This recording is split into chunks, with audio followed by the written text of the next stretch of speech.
Sunod ng paglabas ng arrest warrant laban kay Revilla, agad siyang nagpunta sa Sandigan Bayan. Kasama niya ang kanyang pamilya at ilang taga-suporta.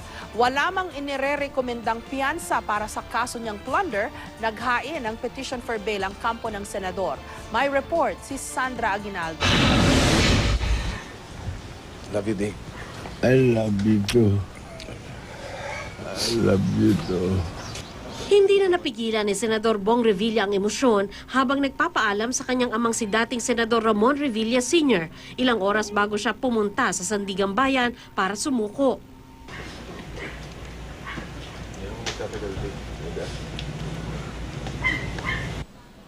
Sa buong magdamag, halos hindi raw nakatulog ang pamilya Revilla. Gayon din ang mga taga-suporta ng senador na nanatili sa compound. Ang ilang batang isinama ng magulang sa karton na natulog. Pagsapit ng umaga, dumami pa ang tao sa compound ng mga Revilla. Sa loob ng bahay, madamdamin ang naging tagpo. Nagiiyakan ang mga anak ng senador habang nagbibilin siya sa mga ito. Naiyakan. Buhay pa ako. Bago mag alas 9 ng umaga, inilabas ng Sandigan Bayan ang warrant of arrest para kay Revilla at mahigit 30 iba pang akusado. Halos kasabay nito ang pag-alis sa Cavite ng senador kasama ang kanyang pamilya. Paglabas ng bahay, pinatugtog ang orihinal na kanta ni Revilla na ipinarinig niya sa Senado sa kanyang nakaraang privilege speech. Salamat mga kaibigan. Pinag-pray over din ng isang pastor si Revilla sa harap ng kanyang supporters. Diyos ng katotohanan, ikaw ang Diyos ng katapangan, ikaw ang... At bago siya tuluyang umalis, may pabaon pang mensahe ang senador.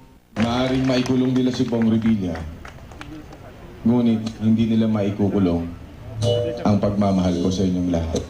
Hanggang sa daan, inabangan ng kanyang mga kababayan si Revilla. Sumaglit muna ang senador at kanyang pamilya sa St. Michael's Church sa Bacoor. Sa loob ng sasakyan, ipinakita sa amin ni Senator Revilla ang inspirational book na bigay ng kanyang ama. May maiksi din itong mensahe. Sa kabuuan ng biyahe, nagawa pa ng senador na makipagbiruan sa kanyang mga anak.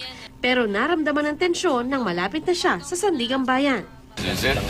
O si motorcycle rider. Medyo talaga nagbago ng kaunti yung mood nila. Kaya natin to pa. Nang matanaw ni Revilla ang gusali, pati na mga taga-suportang nag-aabang sa kanya. Senator, paano niyo po ilalarawan yung nafe-feel niyo po ngayon?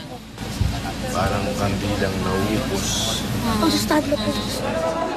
Siksikan at tulakan ang sumalubong kay Revilla. Pero todo kaway pa rin ito at nag-flying kiss pa sa kanyang supporters.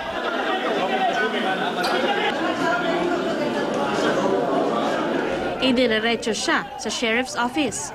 Pumasok din siya sa detention cell pero lumabas namang muli. Mula sa salamin, nakapag-thumbs up pa si Revilla sa kamera. At nagmuestra ng tila pagpapakita ng lakas ng loob. Sa buong proseso mula sa booking hanggang sa pag-alis ni Revilla sa Sandigan Bayan, kasama niya ang kanyang pamilya. Kung pwede doon kami matulog, doon kami matutulog. Kahit saan. Kahit saan. Kahit sa labas kayo ng detention. Kahit sa labas ng detention, pwede.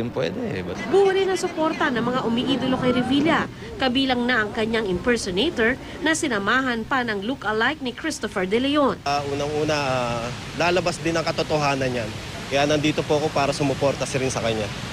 Walang inirekomendang piyansa para sa kasong plunder. Sa kabila nito, naghain pa rin ang abogado ni Revilla ng petition to post bail. The evidence against him is weak. We want the prosecution to show to the court kung talagang matibay ang kanilang ebidensya. Kasi walang ebidensya laban kay Bong Revilla. Pasado alauna na nakaalis ang convoy ni Senador Revilla sa Sandigan Bayan papuntang Camp Crame.